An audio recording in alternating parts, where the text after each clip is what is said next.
So நம்ம இந்த வீடியோவில் வந்து 5th லெசன் 1 மார்க்கான ஷார்ட்கட் வந்து என்னன்னு பார்க்கலாம். ஸோ ஃபஸ்ட்டு கொஷின் பாருங்கள். ஸோ ஃபஸ்ட்டு கொஷினுக்கான ஆன்சர் வந்து பார்த்தீங்கன்னா நீங்கள் எப்படி ஞாபகம் வச்சுக்கணும்னா, ஸோ உங்களுக்கு 4 ஆப்ஷன் கொடுத்துருப்பாங்க. ஸோ அந்த 4 ஆப்ஷனில் 2 நம்பர் இருக்கும்.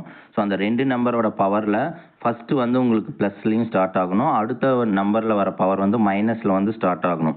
ஸோ அப்படி வந்து பார்த்தீங்கன்னா உங்களுக்கு ஆப்ஷன் பி தான் வந்து பார்த்தீங்கன்னா அதுக்கான ஆன்சர். ஸோ எல் வந்து பவர் வந்து +2லையும் அதே மாதிரி டீயோட பவர் வந்து -2ல் இருக்குது. அதே ரிமைனிங் இருக்கிற 3 ஆன்சரில் பார்த்தீங்கன்னா இதுக்கு பவரே இல்லை. ஸோ அப்போ இதுவும் ஆன்சர் கிடையாது. ஸோ சி ஆப்ஷனில் வந்து பார்த்தீங்கன்னா எல் பவர் -1 இருக்குது. ஸோ டீக்கு பவர் கிடையாது. ஸோ அப்போ இதுவும் ஆன்சர் கிடையாது. அடுத்து ஆப்ஷன் டி பாருங்கள். ஸோ ஆப்ஷன் டியில் எல் பவர் வந்து -2 இருக்குது, டி வந்து பார்த்தீங்கன்னா +2ல் இருக்குது. ஸோ நம்மளுக்கு டியும் வந்து ஆப்ஷன் கிடையாது. நீங்கள் எப்படி ஞாபகம் வச்சுக்கணும்னா, ஃபஸ்ட்டு நம்பரோட பவர் வந்து ப்ளஸ்லையும் செகண்ட் நம்பரோட பவர் வந்து மைனஸ்லையும் வரணும். நெக்ஸ்ட்டு செகண்ட் கொஷினுக்கான ஆன்சர் வந்து என்னன்னு பார்க்கலாம். ஸோ நீங்கள் இந்த செகண்ட் கொஷினை வந்து ரீட் பண்ணும் போதே இந்த ஆம்ப்ளிடியூடுங்கிற வார்த்தையை வந்து ஞாபகம் வச்சுக்கோங்க. அதே மாதிரி இந்த நம்பர்ஸோட வேல்யூவும் நீங்கள் வந்து ஞாபகம் வச்சுக்கோங்க. புரியுதா? ஸோ உங்களுக்கு ஆம்ப்ளிடியூட்னா என்ன அர்த்தம்னா மேக்ஸிமம் வேல்யூ தான் வந்து ஆம்ப்ளிடியூட்னு சொல்லுவாங்க. அப்போ கொடுத்துங்கிற ஆப்ஷனில் வந்து எது வந்து மேக்ஸிமம் வேல்யூவாக இருக்கோ ஸோ அதுதான் வந்து அதுக்கான ஆன்சர். ஸோ அப்படி வந்து பார்த்தீங்கன்னா உங்களுக்கு ஆப்ஷன் டியில் தான் வந்து பார்த்தீங்கன்னா நம்மளுக்கு 900 வந்து இருக்குது. ஸோ அப்போ செகண்ட் கொஷினுக்கான ஆன்சர் வந்து பார்த்தீங்கன்னா option D 900 volt metre power -1ன்னு நம்ம எழுதிக்கலாம். ஸோ அதே மாதிரி இந்த 10⁻⁻6 இருக்குது பார்த்தியா? ஸோ அதை நீங்கள் திருப்பி போட்டால் 9 மாதிரி வரும். ஸோ நீங்கள் அதை கூட நீங்கள் ஞாபகம் வச்சுட்டு ஸோ ஆப்ஷன் டி தான்னு நீங்கள் ஆன்சர் எழுதிடலாம். தேர்ட் கொஷினுக்கான ஆன்சர் வந்து என்னன்னு பார்க்கலாம். ஸோ நீங்கள் வந்து கொஷின் வந்து ரீட் பண்ணும் போது இந்த வியூவிங் ஆப்ஜெக்ட் த்ரோ ஃபாகுங்கிற வார்த்தையை வந்து ஞாபகம் வச்சுக்கோங்க. ஸோ அப்படின்னா என்னன்னு பார்த்தீங்கன்னா, நம்ம ஃபாக்னா வந்து பார்த்தீங்கன்னா இந்த பனி பொழிகிற மாதிரி அர்த்தம். ஸோ நீங்கள் பனி பொழியும் போது வந்து நம்ம ஒரு ஆப்ஜெக்டை வந்து பார்க்கறதுக்கு வந்து நம்ம நார்மலாக வந்து பார்த்தீங்கன்னா ரெட் கிளாஸ் போட்ட கூலிங் கிளாஸ் தான் வந்து யூஸ் பண்ணுவோங்க. புரியுதா? அப்போ அங்கே வந்து என்ன ரேடியேஷன் யூஸ் பண்ணுறாங்கன்னா ரெட் கலரில் வர ரேடியேஷன் மாதிரி யூஸ் பண்ணுவீங்க. அப்போ இந்த இடத்துல ரெட் கலரை வந்து நம்ம ரெட்டுன்னு கொடுக்காம ஸோ இன்ஃப்ராரெட்டுன்னு கொடுக்குறோங்க. ஸோ அப்போ தேர்ட் கொஷினுக்கான ஆன்சர் வந்து பார்த்தீங்கன்னா ஆப்ஷன் டி இன்ஃப்ராரெட்னு அர்த்தம்.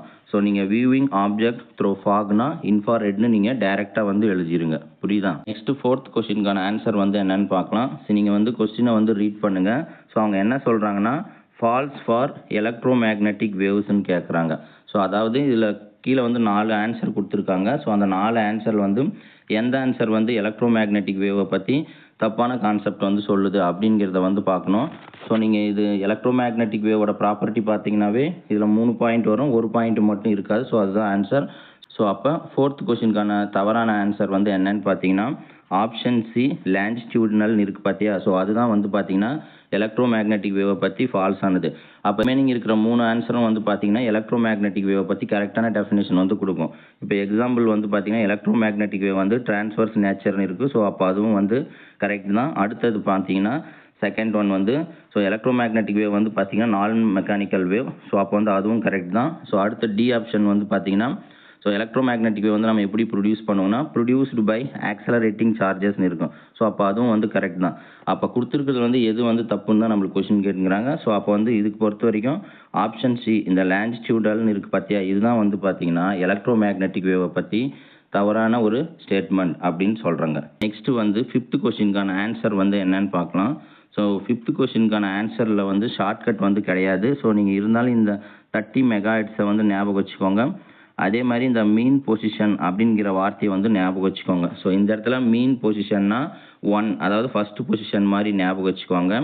ஸோ அப்படி வந்து வரும்போது ஸோ அந்த 5th கொஸ்டினுக்கான ஆன்சர் வந்து உங்களுக்கு 1ல் வந்து ஸ்டார்ட் ஆகணும். ஸோ அப்போ வந்து பார்த்தீங்கன்னா ஸோ ஆப்ஷன் ஏ 1 மீட்டர் தான் வந்து பார்த்தீங்கன்னா 5th கொஸ்டினுக்கான ஆன்சர். ஸோ ரிமைனிங் இருக்கிறதுலாம் ஆன்சர் கிடையாது. அதே மாதிரி இதில் மட்டும்தான் பார்த்தீங்கன்னா உங்களுக்கு 1s, 10s, 100, 1000 வரும். ஸோ அப்போ மீன் பொசிஷன் வரும்போது லோயஸ்ட் வேல்யூ மாதிரி ஞாபகம் வச்சுக்கோங்க. அப்போ லோயஸ்ட் வந்து 1ல் தான் ஆரம்பிக்கணும் ஒன்ஸு. ஸோ அப்போ வந்து ஆப்ஷன் வந்து ஏ 1 மீட்டர்னு நீங்கள் எழுதிக்கோங்க. நம்ம நெக்ஸ்ட்டு 6th கொஸ்டினுக்கான ஆன்சர் வந்து என்னன்னு பார்க்கலாம். ஸோ நீங்கள் வந்து கொஸ்டினை வந்து ரீட் பண்ணிக்கோங்க. ஸோ இங்கே நீங்கள் ரீட் பண்ணும் போதே இந்த எக்ஸ் ஆக்சிஸ்ங்கிற வார்த்தையை வந்து ஞாபகம் வச்சுக்கோங்க. ஸோ எக்ஸ் ஆக்சிஸோட யூனிட் வெக்டார் வந்து என்னன்னு பார்த்தீங்கன்னா நம்மளுக்கு ஐ கேப்னு தெரியும். புரியுதா? அப்போ உங்களுக்கு எலக்ட்ரோ மேக்னெட்டிக் வேவ் வந்து ப்ரொபகேட் ஆகும்போது நம்மளுக்கு எக்ஸ் ஆக்சிஸில் வந்து வேவ் வந்து வருதுன்னா ரிமைனிங் இருக்கிற ஒய் ஆக்சிஸ் ஜெட் ஆக்சிஸில் தான் வந்து பார்த்தீங்கன்னா நம்மளுக்கு அந்த எலக்ட்ரிக் அண்ட் மேக்னெட்டிக் ஃபீல்டு இருக்கும். ஸோ அப்போ இந்த கொஷினை பொறுத்த வரைக்கும் நீங்கள் கொடுத்துருக்குற 4 ஆப்ஷனும் பாருங்கள் ஸோ அந்த 4 ஆப்ஷனில் ஐ கேப் வந்து எது வரலையோ ஸோ அதுதான் அதுக்கான ஆன்சர். புரியுதா? இப்போ கொடுத்துருக்கிற 4 ஆன்சரையும் வந்து செக் பண்ணுங்கள். ஸோ அந்த 4 ஆன்சரில் ஸோ எந்த ஆப்ஷனில் வந்து ஐ கேப் வந்து வரலையோ ஸோ அதுதான் அதுக்கான ஆன்சர். ஸோ நீங்கள் ஃபஸ்ட்டு ஆப்ஷன் வந்து ஏல பாருங்கள். ஸோ ஏல வந்து பார்த்தீங்கன்னா உங்களுக்கு ஐ கேப் வந்து இருக்குது. அதே மாதிரி ஆப்ஷன் பியில் வந்து பார்த்தீங்கன்னா நம்மளுக்கு வந்து ஐ கேப் வந்து கிடையாது. ஸோ அப்போ வந்து அதுக்கான ஆன்சர் வந்து நீங்கள் பின்னு வந்து மார்க் பண்ணிக்கோங்க. ஸோ அதே மாதிரி ரிமைனிங் இருக்கிற 2 ஆன்சரையும் வந்து பார்க்கலாம். ஸோ அந்த 2 ஆன்சரில் வந்து என்ன கொடுத்துருக்காங்கன்னு பாருங்கள். ஸோ 2 ஆன்சர்லேயும் வந்து ஸோ இதுலேயும் வந்து பார்த்தீங்கன்னா நம்மளுக்கு வந்து ஐ கேப் வந்து கொடுத்துருக்காங்க. ஸோ அப்போ ஆப்ஷன் சியும் ஆன்சர் கிடையாது. அதே மாதிரி டி ஆப்ஷன்லையும் பார்த்தீங்கன்னா நம்மளுக்கு ஐ கேப் வந்து கொடுத்துருப்பாங்க. ஸோ அப்போ வந்து இதுக்கு டி ஆப்ஷனும் கிடையாது. ஸோ அப்போ இதுக்கு கரெக்டான ஆப்ஷன் வந்து என்னன்னு பார்த்தீங்கன்னா உங்களுக்கு ஆப்ஷன் பி தான் வந்து பார்த்தீங்கன்னா இதுக்கான கரெக்டான ஆன்சர். என்னென்னா E vector equal E naught K cap and B vector equal to B naught J cap. Next வந்து 7th கொஷினுக்கான ஆன்சர் வந்து என்னன்னு பார்க்கலாம். ஸோ 7th கொஷினுக்கான ஆன்சர் வந்து பார்த்தீங்கன்னா நம்மளுக்கு ஆப்ஷன் ஏ 1.414 × 10⁻⁻8 டெஸ்லா தான் இதுக்கான ஆன்சர். 12th வந்து 1 மார்க் வந்து படிக்கும்போது பார்த்தீங்கன்னா நம்மளுக்கு 14ங்கிற ஆன்சரில் வந்து எது எது ஆன்சர் வருதோ அதெல்லாம் உங்களுக்கு மேக்ஸிமம் அதுதான் வந்து ஆப்ஷனாக இருக்கும். ஸோ நம்ம ஆல்ரெடி ஃபர்ஸ்ட் லெசனில் கூட பார்த்தீங்கன்னா 1423ன்னு ஒரு ஆன்சர் பார்த்தோங்க. புரியுதா? அதே மாதிரி இங்கேயும் வந்து பார்த்தீங்கன்னா நம்மளுக்கு 14ல் ஸ்டார்ட் ஆகிறதுனால அடுத்தது 14ன்னு போட்டு ஸோ நீங்கள் ஆப்ஷன் ஏ வந்து ஞாபகம் வச்சுக்கணும். புரியுதா? அப்போ ஆப்ஷன் ஏ தான் 1.414 × 10⁻⁻8 டெஸ்லா தான் இதுக்கான ஆன்சர். நெக்ஸ்ட் நம்ம 8th கொஷினுக்கான ஆன்சர் வந்து என்னன்னு பார்க்கலாம். ஸோ 8th கொஷினுக்கான ஆன்சர் வந்து பார்த்தீங்கன்னா கொடுத்துருக்கிற 4 ஆப்ஷனில் எந்த ஆப்ஷன் வந்து டிஃப்ரெண்ட்டாக இருக்கோ அதுதான் அதுக்கான ஆன்சர். ஸோ நீங்கள் கொடுத்துருக்கிற 4 ஆப்ஷனும் பாருங்கள். ஸோ அந்த 4 ஆப்ஷனில் சி ஆப்ஷன் தான் வந்து பார்த்தீங்கன்னா உங்களுக்கு டிஃப்ரெண்ட்டாக இருக்கும். அப்போ என்னன்னு பார்த்தீங்கன்னா ப்ளஸ் Z டைரக்ஷன் தான் இதுக்கான ஆன்சர். அப்போ ரிமைனிங் இருக்கிற 3 ஆப்ஷன்லையும் பார்த்தீங்கன்னா ஸோ ஃபஸ்ட் ஆப்ஷனில் மைனஸ் இருக்கும். அதே மாதிரி செகண்ட் ஆப்ஷன்லேயும் மைனஸ் இருக்கும். அதே மாதிரி 4th ஆப்ஷன்லேயும் மைனஸ் இருக்கும். அப்போ 3மே மைனஸில் இருக்கும். கரெக்டான ஆன்சர் மட்டும் ப்ளஸில் இருக்கும். ஸோ அப்படி பார்த்தீங்கன்னா option C plus Z direction தான் இதுக்கான ஆன்சர். நெக்ஸ்ட்டு 9th கொஷினுக்கான ஆன்சர் வந்து என்னன்னு பார்க்கலாம். ஸோ நீங்கள் கொஸ்டின் படிக்கும் போது இந்த மேக்னெட்டிக் மோனோபோல் அப்படிங்கிற வார்த்தையை வந்து ஞாபகம் வச்சுக்கோங்க. ஸோ அப்போ மேக்னெட்டிக் மோனோபோல்னால் மேக்னெட்டிக் ஃபீல்டுங்கிற வார்த்தை வந்து வரணும். அதாவது மேக்னெட்டிக் ஃபீல்டுக்கான சிம்பிள் வந்து பி வெக்டார் வந்து வரணும்.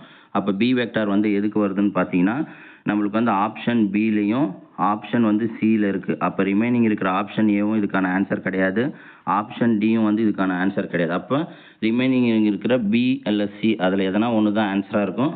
ஸோ உங்களுக்கு மேக்ஸ்வெல் ஈக்குவேஷன் இன்டெக்ரல் ஃபார்ம் படிக்கும்போது மேக்னெட்டிக் மோனோபோலை பற்றி எக்ஸ்பிளைன் பண்ணுறது வந்து பார்த்தீங்கன்னா மேக்ஸ்லோட செகண்ட் ஈக்குவேஷன் தான். அப்போ மேக்ஸ்லோட செகண்ட் ஈக்குவேஷன் வந்து என்னன்னு பார்த்தீங்கன்னா closed integration S B vector dot DA vector equal to 0.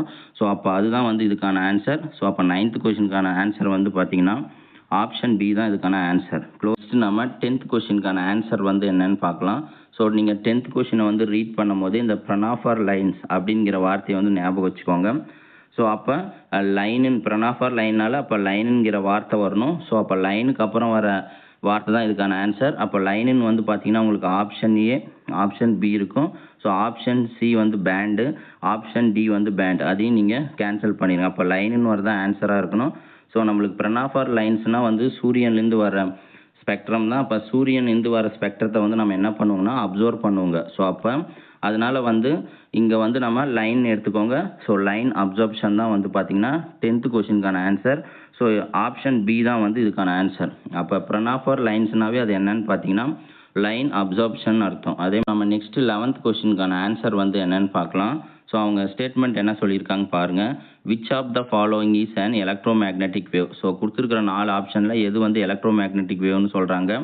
So அப்போ இதுக்கு பொறுத்த வரைக்கும் ஆப்ஷன் சி காமா ரே தான் வந்து பார்த்தீங்கன்னா எலக்ட்ரோமேக்னெட்டிக் வேவ்னு சொல்கிறாங்க. ஸோ ரிமைனிங் இருக்கிறது வந்து ஆல்ஃபா ரே வந்து நம்மளுக்கு எலக்ட்ரோமேக்னெட்டிக் வேவில் இருக்காது. அதே மாதிரி பீட்டா ரேவும் வந்து பார்த்தீங்கன்னா நம்மளுக்கு எலக்ட்ரோமேக்னெட்டிக் வேவில் இருக்காது. அதே மாதிரி ஆல் ஆஃப் த தெம்மும் கிடையாது. ஸோ அப்போ 11th கொஷினுக்கு வந்து இதில் கொடுத்துருக்கிறது எது வந்து எலக்ட்ரோமேக்னெட்டிக் வேவ்னா பார்த்தீங்கன்னா ஆப்ஷன் சி காமா ரே தான் இதுக்கான ஆன்சர். ஸோ நம்ம நெக்ஸ்ட் 12th கொஷினுக்கான ஆன்சர் வந்து என்னன்னு பார்க்கலாம். ஸோ நீங்கள் ஃபர்ஸ்ட் 12th கொஷின் வந்து ரீட் பண்ணுங்கள். ஸோ அவங்க என்ன சொல்கிறாங்கன்னா which one of them is used to produce a propagating electromagnetic waveனு சொல்கிறாங்க. அப்போ எலக்ட்ரோமேக்னெட்டிக் வேவ் வந்து நம்ம எப்படி வந்து ப்ரொடியூஸ் பண்ணுவோங்க அப்படிங்கிறது வந்து பார்க்கலாம். ஸோ நம்ம எப்பவுமே ஆக்சலரேட்டிங் சார்ஜை தான் நம்ம யூஸ் பண்ணி எலக்ட்ரோமேக்னெட்டிக் வேவ் வந்து ப்ரொடியூஸ் பண்ணுவோங்க. ஸோ அப்போ வந்து பார்த்தீங்கன்னா ஆப்ஷன் ஏல தான் வந்து உங்களுக்கு அதுக்கான ஆன்சர் கொடுத்துருக்காங்க. ஸோ அப்போ 12th கொஷினுக்கான ஆன்சர் வந்து பார்த்தீங்கன்னா ஆப்ஷன் ஏ தான் இதுக்கான ஆன்சர். ஸோ ஆப்ஷன் ஏ என்ன கொடுத்துருக்காங்களாம், and accelerating charge. So and accelerating charge தான் வந்து எலக்ட்ரோ மேக்னெட்டிக் வேவ் வந்து ப்ரொடியூஸ் பண்ணணும்னு சொல்கிறாங்க. ஸோ நம்ம நெக்ஸ்ட் 13 கொஸ்டினுக்கான ஆன்சர் வந்து என்னன்னு பார்க்கலாம். ஸோ இதை பொறுத்த வரைக்கும் நீங்கள் இந்த ஒமேகாங்கிற வார்த்தையை வந்து ஞாபகம் வச்சுக்கோங்க. ஸோ ஒமேகா வந்து 3 மாதிரி இருக்கிறதுனால உங்களுக்கு வந்து ஆப்ஷன் வந்து 3 வந்து எதில் வருதோ அதுதான் ஆன்சர். ஸோ இதை பொறுத்த வரைக்கும் பியில் வந்து பார்த்தீங்கன்னா உங்களுக்கு 3 இருக்குது. அதே மாதிரி பார்த்தீங்கன்னா டியில் வந்து பார்த்தீங்கன்னா 3 இருக்குது. ஸோ இப்போ வந்து உங்களுக்கு ரெண்டும் வந்து கன்ஃபியூஷன் ஆகாமல் இருக்கிறதுக்கு என்ன பண்ணோம், பவர் வந்து எது ப்ளஸில் இருக்கோ ஸோ அதுதான் அதிக வேல்யூவாக இருக்கும். ஸோ அப்படி வந்து பார்த்தீங்கன்னா ஆப்ஷன் டியில் தான் வந்து பார்த்தீங்கன்னா பவர் வந்து +14 இருக்குது. ஸோ அப்போ 13 கொஸ்டினுக்கான ஆன்சர் வந்து என்னன்னு பார்த்தீங்கன்னா 3 × 10⁻14 ரேடியன் S⁻−1 தான் ஆன்சர். இப்போ நம்ம 14 கொஸ்டினுக்கான ஆன்சர் வந்து என்னன்னு பார்க்கலாம். ஸோ 14 கொஸ்டின் வந்து என்ன சொல்லியிருக்காங்கன்னா, which of the following is not ட்ரூன்னு சொல்கிறாங்க. அப்போ கொடுத்துருக்கிற 4 ஆப்ஷன் வந்து எந்த ஆப்ஷன் வந்து தப்புன்னு வந்து கேட்குறாங்க. ஸோ உங்களுக்கு இதை பொறுத்த வரைக்கும் ஆப்ஷன் டி தான் வந்து பார்த்தீங்கன்னா உங்களுக்கு தப்பான ஸ்டேட்மெண்ட்டு. அப்போ ரிமைனிங் இருக்கிற ஸ்டேட்மெண்ட்டை வந்து பார்க்கலாம். ஸோ எலக்ட்ரோ மேக்னெட்டிக் வேவ்க்கு வந்து பார்த்தீங்கன்னா டிரான்ஸ்போர்ட் எனர்ஜி இருக்கும், அதே மாதிரி டிரான்ஸ்போர்ட் மொமெண்டத்தையும் ட்ரான்ஸ்ஃபர் பண்ணும், அதே மாதிரி டிரான்ஸ்போர்ட் ஆங்குலர் மொமெண்டம். அதாவது எலக்ட்ரோ மேக்னெட்டிக் வேவ் வந்து எனர்ஜியும் ட்ரான்ஸ்ஃபர் பண்ணும், மொமெண்டத்தையும் ட்ரான்ஸ்ஃபர் பண்ணும், ஆங்குலர் மொமெண்ட்டையும் வந்து ட்ரான்ஸ்ஃபர் பண்ணும். இது வந்து எலக்ட்ரோ மேக்னெட்டிக் வேவோட ஒரு ப்ராப்பர்ட்டி. ஆனால் ஆப்ஷன் டி வந்து பார்த்தீங்கன்னா in vacuum it travels with different speed which depend on then ஃப்ரீக்வன்சின்னு இருக்கா. ஸோ எலக்ட்ரோ மேக்னெட்டிக் வேவ் வந்து பார்த்தீங்கன்னா அந்த வேகத்தில் வந்து சேம் கான்ஸ்டன்ட் ஸ்பீடில் தான் மூவ் ஆகும். ஆனால் இங்கே வந்து டிஃப்ரெண்ட் ஸ்பீடுன்னு கொடுத்துருக்கறனால ஸோ அப்போ இதுதான் வந்து இதுக்கான தப்பான ஸ்டேட்மெண்ட்டு. நம்ம நெக்ஸ்ட்டு 15 கொஸ்டினுக்கான ஆன்சர் வந்து என்னன்னு பார்க்கலாம். ஸோ இந்த 15 கொஸ்டினுக்கான ஷார்ட்கட் வந்து பார்த்தீங்கன்னா நீங்கள் ஐபிபின்னு வந்து ஞாபகம் வச்சுக்கோங்க. அப்போ ஐபிபின்னா என்னன்னு பார்த்தீங்கன்னா ஐனா வந்து இன் பேஸ் அண்டு பீனா வந்து பர்பெண்டிகுலர். ஸோ அப்போ அந்த வார்த்தை தான் வந்து இதுக்கான ஆன்சர். ஸோ அப்படி வந்து பார்த்தீங்கன்னா உங்களுக்கு எந்த ஆப்ஷன் இருக்குன்னா ஆப்ஷன் ஏ தான் இதுக்கான ஆன்சர். ஸோ ஆப்ஷன் ஏல் தான் ஐனா இன் பேஸ் அண்டு பீனா வந்து பர்பெண்டிகுலர் டு ஈச் அதர்னு இருக்குது. ஸோ ரிமைனிங்கில் வந்து பார்த்தீங்கன்னா அவுட் பேஸ் நாட் பர்பெண்டிகுலர் இருக்குது, இதே மாதிரி இன் பேஸ் நாட் பர்பெண்டிகுலர் இருக்குது, இதே மாதிரி அவுட் பேஸ் பர்பெண்டிகுலர் இருக்குது. ஸோ அப்போ இது 3 ஆப்ஷனுமே வந்து தப்பு தான். ஸோ நீங்கள் ஐபிபினா in phase and perpendicular to each other தான் 15 கொஸ்டினுக்கான ஆன்சர்.